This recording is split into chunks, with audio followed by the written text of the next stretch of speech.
क्या महत्व दिया? कौन सा अंग है?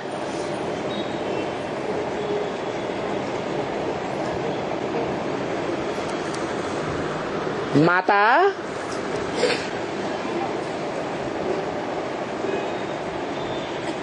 बच्चे को गोद में खिलाती है ना,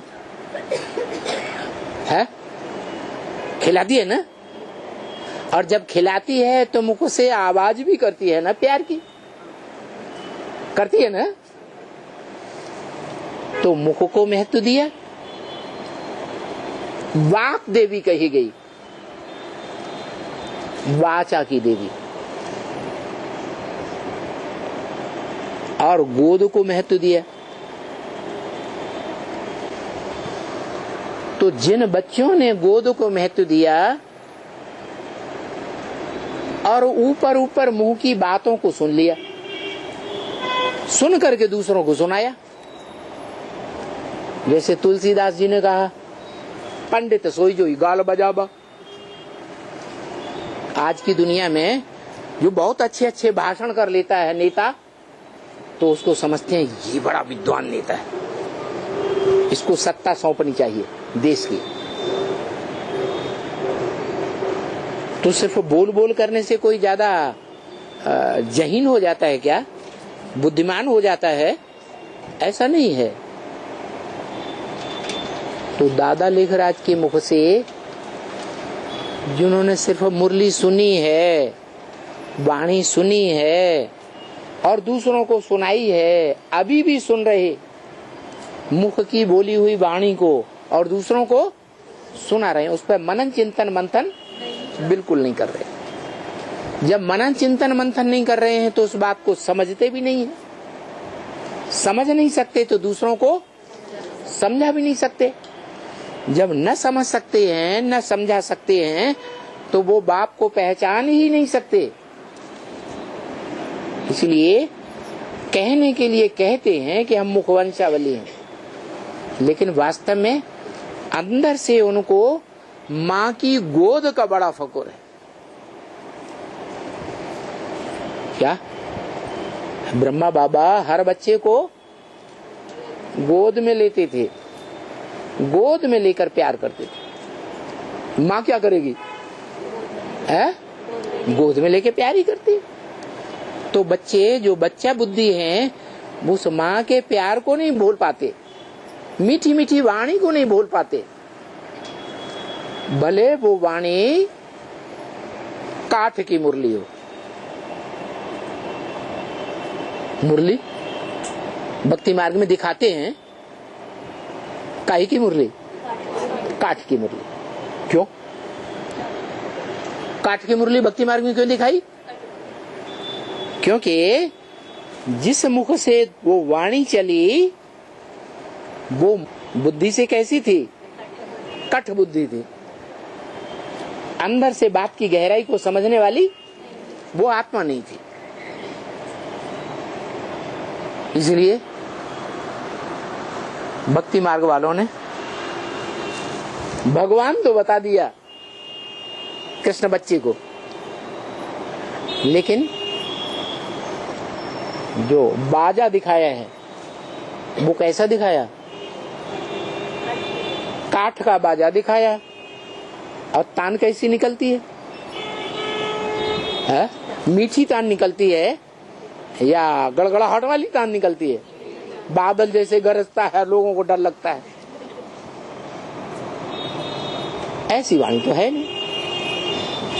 तो भक्ति मार्ग में जो कुछ भी चला है वो स्थूल बात को उठाया हुआ है। असली बात कहाँ की है?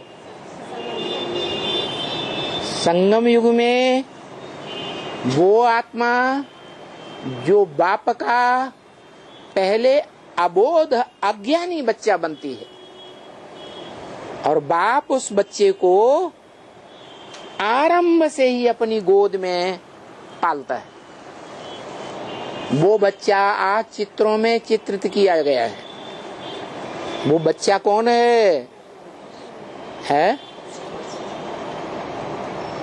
अरे बुढ़े की गोद में जिस बुढ़े के मस्तक पर चंद्रमा बैठा हुआ है, उस बुढ़े की गोद में जो बच्चा बैठा हुआ है वो कौन सी आत्मा है, और बुढ़ा कौन सी आत्मा है? बुढ़ा ब्रह्मा वाली आत्मा है, बच्चा ब्रह्मा वाली आत्मा है।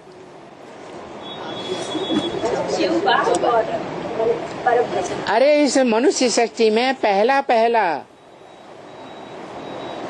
जो बच्चा और पहला पहला बाप जिसका मिलन 5 दिसंबर को बताया, वो 2 आत्माएं कौन हैं?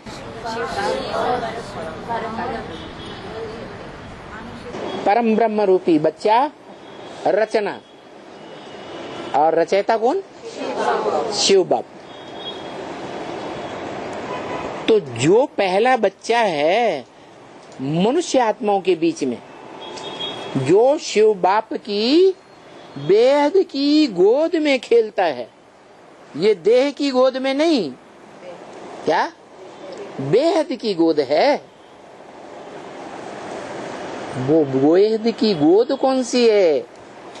जिस गोद में रहने वाला वो बच्चा मन बुद्धि रूपी आत्मा से बिल्कुल कभी भी अपने को दुखी महसूस नहीं करता। बाप की गोद में पल रहा है ना, है? हाँ। और भक्त क्या करते हैं? एक आंखों से देखा हुआ, गुजरात में एक रामचंद्र डोंगरे थे कथावाचक, बड़े बड़े शाम में आने लगते थे, दूर दूर तक लाउड स्पीकर चारों तरफ लगे हुए हैं, रोशनी हो रही है, रात भर उनकी कथा चलती थी। खुद भी रोते थे राम कथा करते करते, और सबको, पूरी पब्लिक को रुलाते थे, जार जार सबकी आंखों में थे। देखो दुनिया समझती है कि राम जो भगवान कहा गया वो कितना दुखी हुआ है, और असलियत क्या है? वो राम वाली आत्मा जब भगवान के रूप में अपनी असलियत को पहचानती है कि मैं ही भगवान हूं, वो असलियत बताने वाला कौन? शिव बाप। वो बताता है कि बच्चे, धनवान में और भगवान में अंतर होना चाहिए या नहीं होना चाहिए? धनवान धन देगा, धनवान बाप क्या देगा? धन देगा, और भगवान क्या देगा? है? भगवान तो भगवान भगवती बनाता है। तो जो भगवान भगवती बनाता है वो ज्ञान के आधार पर बनाता है या वास्तव में भगवती दे देता है कहीं से लाके? है? ज्ञान के आधार पर बनाता है। वास्तव में वो धनवान है बेहद का, ऐसा अखूट ज्ञान धनवान है जिसका ज्ञान धन कभी खूटता ही नहीं।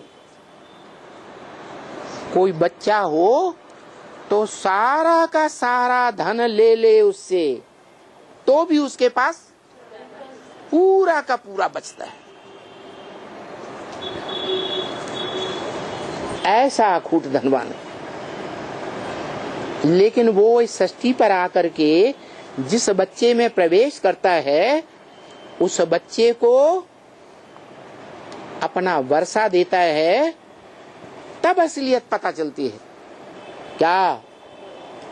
कि वो धनवान है बेहद का, ज्ञान धनवान, लेकिन वो भगवान नहीं। भग कन्याओं माताओं को कहा जाता है क्या? उसके पास भग की शक्ति है, उसके पास नहीं है। वो जब आता है, जिस पुरुष तन में प्रवेश करता है, पुरुष तन के द्वारा ही वो प्रत्यक्ष होता है supreme soul, heavenly God father, जो हेवन रचने का तरीका बताता है। हेवन खुद रचता है या तरीका बताता है? तरीका बताता है। और उस तरीके को जो बड़ा बच्चा समझ लेता है पूरी तरीके से, वो बड़ा बच्चा प्रैक्टिकल में इस संसार को क्या बनाता है? हेल से हेवन बनाता है। हेवन साकार चाहिए या हेवन निराकार चाहिए? साकार हेवन का रचयिता साकार होगा या निराकार होगा? साकार होगा। तो ये सच्चाई वो बताता है, तब बताता है जब बाप का बड़ा बच्चा सगीर बुद्धि हो जाता है। जब तक नाबालिग बुद्धि है तब तक वो राज नहीं खुलता। जब वो पहला बड़ा बच्चा बालिग हो जाता है तब जानता है क्या कि दुनिया में जो भी देश विदेश में खुदाइयां हुई हैं, उन खुदाइयों में जो सबसे जास्ती तादाद में लिंग मूर्तियां मिली हैं, वो कौन सी आत्मा की यादगार है?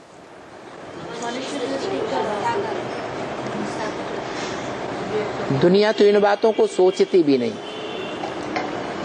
भारतवासी शिव के मंदिर में जाते हैं, माथा टकरा के और भाग चले जाते हैं अपने अपने घर में। कोई नहीं सोचता ये क्या है। कोई किसी को बताता है? ब्रह्मा बाबा के द्वारा मुख से कभी ये बताया गया कि जो शिवालय में शिवलिंग है वो क्या है? और पुराने भारतीय प्राचीन मंदिरों में शिवलिंग के आसपास जो देवताओं की मूर्तियां रखी रहती हैं, उन देवताओं की मूर्तियों के बीच में शंकर की मूर्ति रखी होती है। कोई जानता है कि ये शंकर की मूर्ति बाजू में क्यों रख दी और शिवलिंग बीच में क्यों मुखिया के रूप में रखा है? ये क्या है? पूछा जाता है। ओ, शिव शंकर एक है, जो शिव है वो शंकर है। अरे फिर ये अलग अलग क्यों बैठाए गए?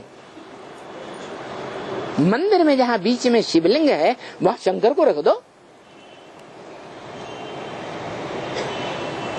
कोई जवाब नहीं।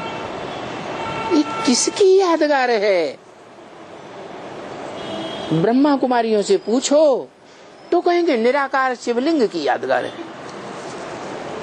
अरे तुम कहते हो वो निराकार है, वो ज्योति बिंदु है, उसको अपना शरीर है ही नहीं। जब शरीर ही नहीं तो लिंग कहां से आ जाएगा? जो ब्रह्मा मुख से बोला है, मेरे लिंग की ही पूजा होती है। तुम ब्राह्मण बच्चे जो देवता बनते हो, तुम्हारी देवता मूर्तियों की पूजा होती है। और कहा जाता है नेत्र कमल, मुख कमल, हस्त कमल, पाद कमल, फूलों में फूलों का राजा कमल के रूप में तुम्हारी मान्यता होती है। लेकिन मेरी पूजा नहीं होती है। मैं न पूज्य बनता हूँ न पुजारी बनता हूँ। फिर शिव के मंदिर में जो शिवलिंग रखा हुआ है वो कौन आत्मा की यादगार है?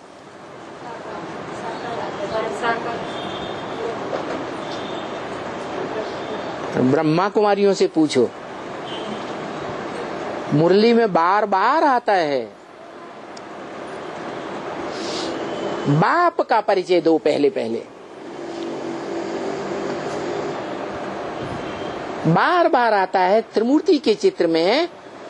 तुम बच्चों को बाप का पूरा परिचय देना चाहिए और लिखवा लेना चाहिए। इसका नाम क्या है, रूप क्या है, गुण क्या है, कर्तव्य क्या है, क्या करता है। जो अंग्रेज लोग गाते हैं हेवनली गॉडफादर, सुप्रीम गॉडफादर, जो सुपरमेसी रखता है फादर्स के बीच में, उससे बड़ा फादर कोई होता ही नहीं। वो जो वर्षा देता है, वो वर्षा और कोई भी दुनिया का बाप, इब्राहिम, बुद्ध, क्राइस्ट, ब्रह्मा आदि नहीं दे सकता। क्या वर्षा देता है? कहा जाता है हेवनली गॉडफादर। क्या वर्षा देता है? हेवन का वर्षा देता है। हेवन हवा में होता है या प्रैक्टिकल में होता है? प्रैक्टिकल में होता है। तो प्रैक्टिकल में जो हेवन होता है, साकार में, साकार रचना है हेवन, तो उसका रचयिता भी साकार होगा कि निराकार होगा? साकार होता है। तो ये परिचय भी शिव बाप देते हैं अपने बड़े बच्चे को। क्या? वो बड़ा बच्चा अपने आप अपने स्वरूप को नहीं पहचान सकता। बाप ही आकर के अपना परिचय देता है। जैसे वो बाप मनुष्य आत्माओं के बीच में जो बाप समान बच्चा है, उसका परिचय देता है कि ये तुम सब 500-700 करोड़ मनुष्यों का बाप है। वो 500-700 करोड़ मनुष्य मात्र कोई भी नहीं जानते, 84 के चक्कर में भी कभी नहीं जानते। क्या कि इस मनुष्य सृष्टि में जो पार्टधारी आत्माएं हैं, ड्रामा के चारों सीन, सतयुग, त्रेता, द्वापर, कलयुग में पार्ट बजाने वाली, उनमें वो बीज रूप बाप कौन है? जो सारी मनुष्य सृष्टि का बाप बीज है। कोई जन्म में किसी ने नहीं पहचाना। वो पहचान कौन देता है? वो सुप्रीम सोल बाप उस मनुष्य सृष्टि के बाप की पहचान देता है। फिर बच्चा क्या करेगा? बाप को फॉलो करेगा है या नहीं करेगा? तो मनुष्य सृष्टि का जो बाप है, वो जब अपनी पहचान ले लेता है कि मैं कौन हूं, मेरे को ऊंचे ते ऊंचा वर्षा नहीं ज्ञान सदृशम पवित्रम में ही विद्यते। ये ऊंचे से ऊंचा ज्ञान का वर्षा देने वाला बाप कौन है और कहाँ है? इस सृष्टि में किस मनुष्य तन में पार्ट बजाय रहा है? नाम क्या है, रूप क्या है, धाम क्या है, कैसे कैसे पार्ट बजाता है? उसकी जो जयंती मनाई जाती है, जिस जयंती के लिए कहा, क्या कहा है?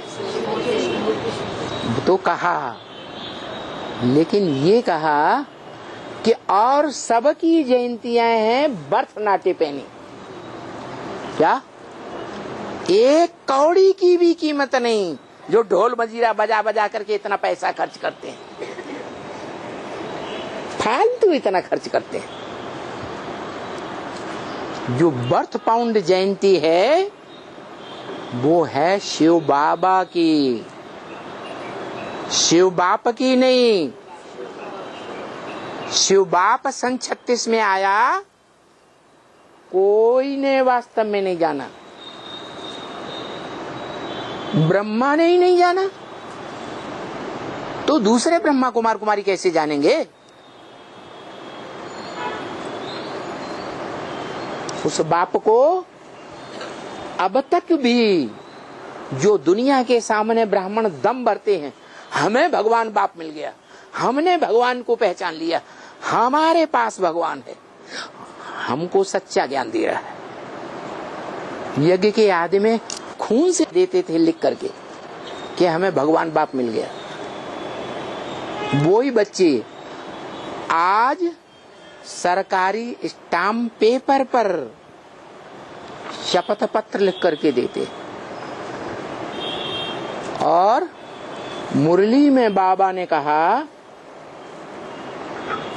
ब्रह्मा मुख से ये बात बोली है, तुम बच्चों ने अगर बाप को पहचाना है तो कोर्ट में जाकर के एग्रीमेंट लिख दो, ये सारी मनुष्य सृष्टि का बाप है, हमने इसको पहचाना है, हमने इसके प्रति सारा जीवन अर्पण किया है। समर्पण पत्र का कोर्ट एग्रीमेंट लिख दो, कोर्ट में जाकर जज के सामने लिख दो।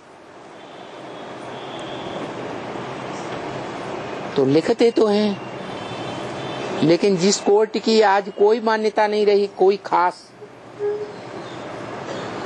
एफिडेविट जिसे कहते हैं, शपथ पत्र, जो कोई छोटा मोटा वकील गवर्नमेंट को पैसा देता है और उसको टाइटल मिल जाता है नोटरी वकील, सबसे छोटा वकील उसके सामने लिख देते हैं।